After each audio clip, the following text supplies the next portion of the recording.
continue our reading of Pope Francis's last encyclical letter, He Loved Us, Dilexit Nos, on the human and divine love of the heart of Jesus.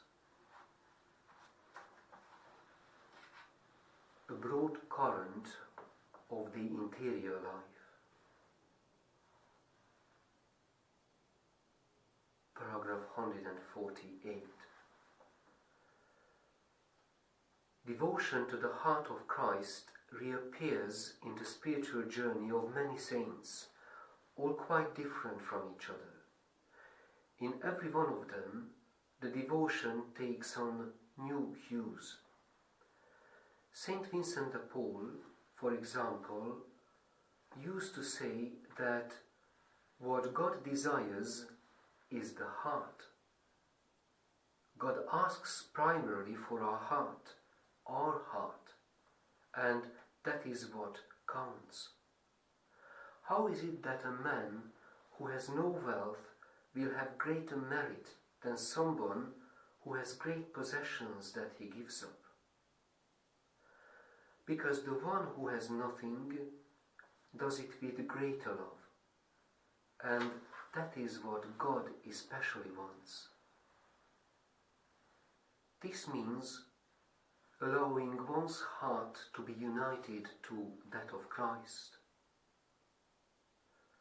What blessing should a sister not hope for from God if she does her utmost to put her heart in the state of being united with the heart of our Lord?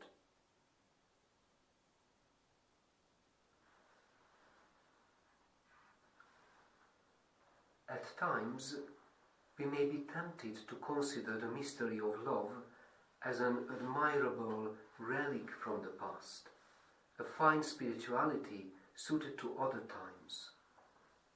Yet we need to remind ourselves constantly that, as a saintly missionary once said, this divine heart, which lets itself be pierced by an enemy's lance in order to pour forth through that sacred wound the sacraments by which the Church was formed, has never ceased to love. More recent saints like Saint Pius of Pietrelcina, Saint Teresa of Calcutta and many others have spoken with deep devotion of the heart of Christ.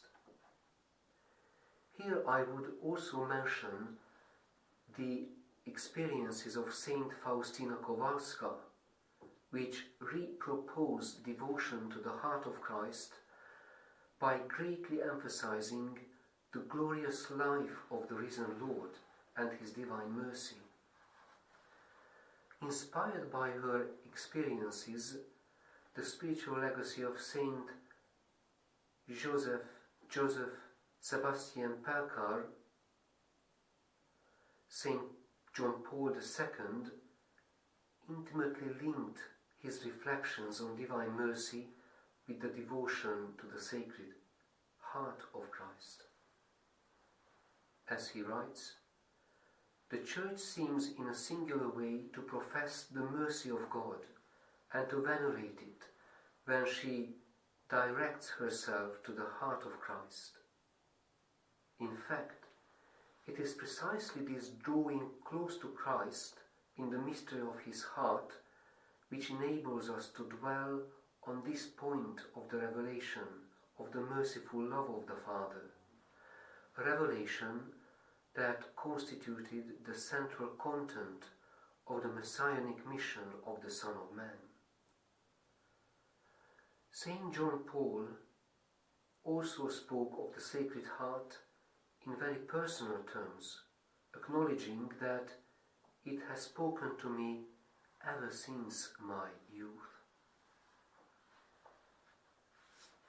Here ends